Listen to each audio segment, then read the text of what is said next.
Caleb Plant decides to make a savage move. Aside from all the trash talk, all the hate, all the threatening speech from David Benavidez' team, Caleb Plant decides to buy the freaking David Benavidez website and turn it into his name. That's just some grade A trolling right there, you know. And I don't know how much that cost, but sure enough, he's had enough money to do stuff like that. But man, he's probably already given David Benavidez a payday ahead of their mega fight. So I don't know if that was a really smart move, but whatever it is, whatever pre-fight antics there are from Caleb Plant. If he thinks it's gonna work, it probably is. I'm not questioning him, but man, that was funny as fuck. That was just funny as fuck, man. Like, gotta go and buy his website. Come on, man. And, he's probably gonna piss off David Benavidez even more. And David Benavidez is already off the hook. He's just raging at Plant, talking about how he's gonna knock him out, send him to the hospital. Even David Benavidez' dad, And right now, David Benavidez is already looking at a fight with Dimitri Bivol. He's already I wouldn't say overlooking, but it seems like he's overlooking Plant. In the press conference, he had no, among all the shit talking, he had nothing good to say about Plant or his career. So, he's probably already underestimating Plant. And, that's a big mistake to make against him, because he even gave Canelo problems in their fight. He gave Canelo problems,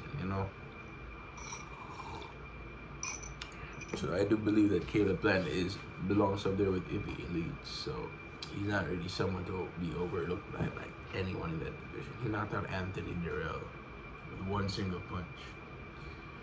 And, I think he could catch David Benavidez with that same punch, Yeah, there's just a lot of back and forth, and the press conference was crazy. David Benavidez,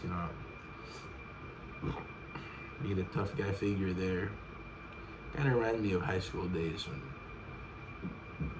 people would want to fight. They would just like to show off by getting held back by other people, and that's kind of what it looked like that time. I've never seen that side of David Benavidez before, but to his defense, Caleb Plant did bring up his weight problems and his drug problems when he tested positive for cocaine, and that was kind of below the belt. That was kind of below the belt. But yeah, the beef also stems from years back when they had a fight at the City Athletic Boxing Club in Las Vegas, the whole team and whatnot. So yeah, it's been a long fight in the making. But unfortunately, the fans are treating it like a B-class fight. It seems like the fans are more excited about the Ryan Garcia versus Tank Davis fight, which hasn't even been signed yet. Doesn't even have an official venue yet. And I just suggest that people look more forward to this fight first. Because I don't think we're gonna be getting Ryan Garcia versus Tank anytime soon. It's a month and a half away. The expected date. So I'm not really expecting that fight. One fight I would like to see though is, I said after the David Benavidez Caleb Plant, one exciting fight is going to be between Virgil Ortiz Jr. and Emmanuel Staniones for the WBA regular championship. And it's a fight. It's a 50-50 fight. Everyone's underestimating Staniones, but both have the power to knock one another out. I'm telling you that right now. They both have similar fighting styles, and this is going to be a fight for the ages. Even though Staniones isn't Mexican, man, it's gonna look like a fight between two gladiators from Mexico. They both come forward and both trade. It's just a matter of who has enough gas in the tank left when it comes to the later rounds. And Ortiz showed that he could make it to the later rounds because he just stopped his last opponent in 9 rounds. No disrespect to his previous opponent, though, he's not on the level of Emmanuel Staniones. Yeah, that's a good fight to come up. It's going to happen in the hometown of Virgil Ortiz in Texas. We'll try to make that fight. And what else? And we got Tim, before David Benavidez versus Plant, we got Tim Tszyu versus Spark. And not Tim Tszyu versus Tony Harrison for the WBO interim championship, and to my opinion, it should be for the full belt. I think that Charlo should have been stripped of that belt. Not making the defense, and after the fight, he gets an immediate clause with the winner for the belt again. It's just things have been boxing have been getting shady lately with the IBF recently. When a champion gets injured, they have the interim belt on the line. Joe Cordino, the newly crowned IBF junior lightweight champion, had an injury, so he couldn't fight Shavkat Rakhimov. So they stripped him of the belt and made it for the vacant championship. And what the IBF used to do was make it the IBF interim championship fight. So it's just, I don't think it's fair for Cordina what happened.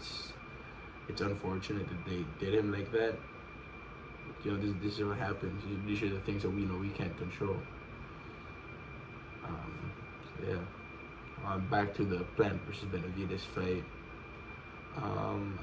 I don't know what's gonna happen after that. Whether the winner's gonna face Canelo or if Canelo's gonna vacate the belts. It's one of those fights where it's like people are gonna wait for the post. People are gonna wait for the fight to happen before looking at what's gonna happen after, because it is a 50-50 fight. It really is. Even after Canelo knocked out Plant, in my opinion, it was still a 50-50 fight. Even if Plant went straight for Benavidez after getting stopped by Canelo, it's still a 50-50 fight.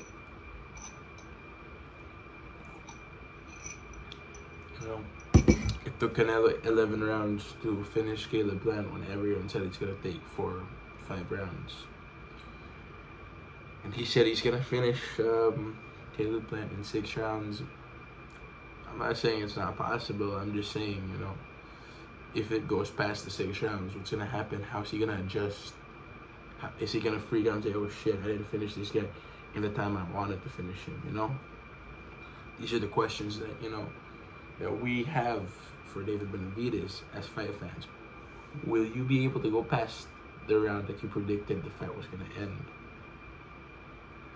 Or will your energy levels deplete if it goes past the round that you wanted it to stop? That's just the question. Predictions are always made by fighters. I'm gonna knock you out of the first round, second round, then it ends up going the distance or going like 5 rounds later, And it's this is the ultimate question. It looks like Canelo's fighting John Ryder next. Not too many people interested in that fight, but I think it's a good comeback fight for Canelo. But I prefer it if he fought David Morrell. That would have been a little better of a comeback fight. But yeah, David Benavidez versus Plant. Awesome firefight. And I don't think anyone's going to want to miss that fight.